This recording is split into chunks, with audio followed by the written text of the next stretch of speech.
first years in Paris, I met practically all the young poets of the day. Through them, I heard poetry. Poets interested me more than painters.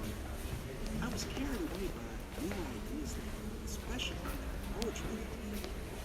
Gorge myself all night. As a result of this reading, I gradually began to look away from the realism I had practiced until 1925. I was drawing almost entirely from hallucinations. At the time, I was living on a few dry figs a day. I was too proud to ask my colleagues for help. Hunger was a great source of these hallucinations. I would sit for long periods looking at the bare walls of my studio, trying to capture these shapes on paper or burlap. Little by little, I turned away from dependence on hallucinations to forms suggested by physical elements, but still quite apart from realism.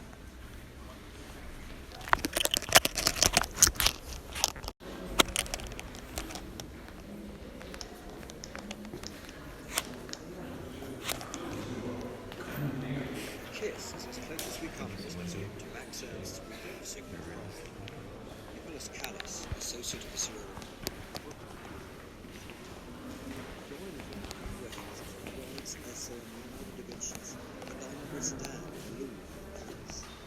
Ernst appears to have taken a roll of string, possibly soaked in black paint, and hurled it at canvas. Then, with what he would have called his obsessive gaze, he shaped and moved the string with the marks it left on it, in order to come up with a composition similar to that of Leonardo da Vinci's painting. That's to say, two figures in a single primary line. In 1919, Oscar Fisk noticed in the drapery on the painting's line the hidden form of a vulture. Freud connected with the child with green descended slowly downwards from the sky, making the lines on top. This is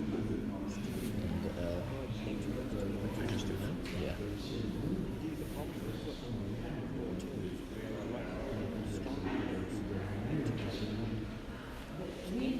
Within those lines, not one but two bird figures, like a rude gun-like figure on one of the an upside-down parakeet on the lower left side. The point here is Max Ernst's close reading of case studies and essays by Sigmund Freud as one of the great sources of psychological publishing.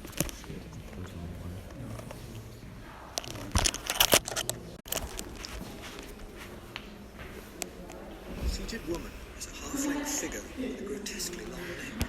The dominant note in this work is, in fact, surely the black. It was painted at the end of the Spanish Civil War, and after all, maybe an alibi. Savage and literate. Certainly her left hand is an extraordinarily complex series of shapes which hardly resemble fingers. To me, it's one of the most somber, one of the grandest mirrors that he ever painted. Young American artists who visited Peggy's gallery in the 1940s were being specifically influenced by paintings like this one, which they saw there, and which you can see today as the museum. In fact, Willem de Kool painting his own equally savage and intimate book in his career. And so this has always seemed to me a precise example of the impact of Peggy's collection during the 1940s. It's a good example of how this collection functions as a historical document. To hear Milon's account of his move away from realism, press 97.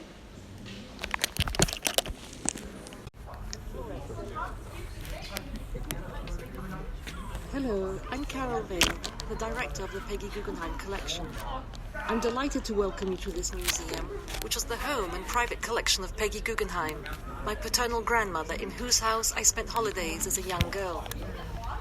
Peggy Guggenheim was born in New York City in 1898, the middle daughter of Benjamin Guggenheim, who died on the Titanic in 1912, and Florette Seligman.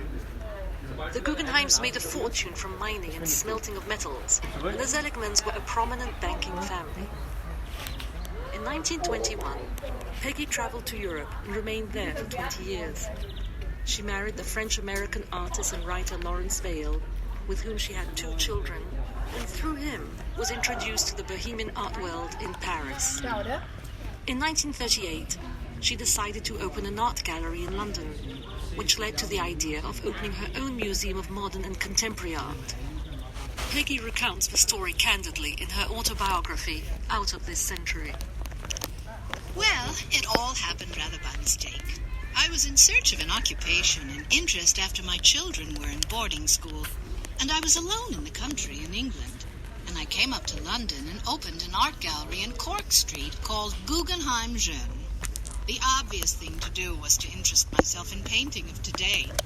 Samuel Beckett said it was one's moral duty to support artists, and if one had any possibility of buying paintings, one should buy of living artists rather than dead artists. For the rest of her life, And then Peggy some dedicated truck herself of in an Adam almost picture. missionary way to nurturing and encouraging the art of her time and to building a collection. Because of the impending war, Peggy abandoned the idea of a museum in London, moved back to Paris, and continued assiduously to acquire works for her collection. In July 1941, Peggy returned to New York, and in October 1942 opened her museum gallery Art of This Century, which became a sensation overnight and the most stimulating venue for contemporary art. It showcased her collection and set the stage for the young American abstract expressionist artists, including Jackson Pollock, whom she actively supported with his first solo exhibitions and sales of his paintings.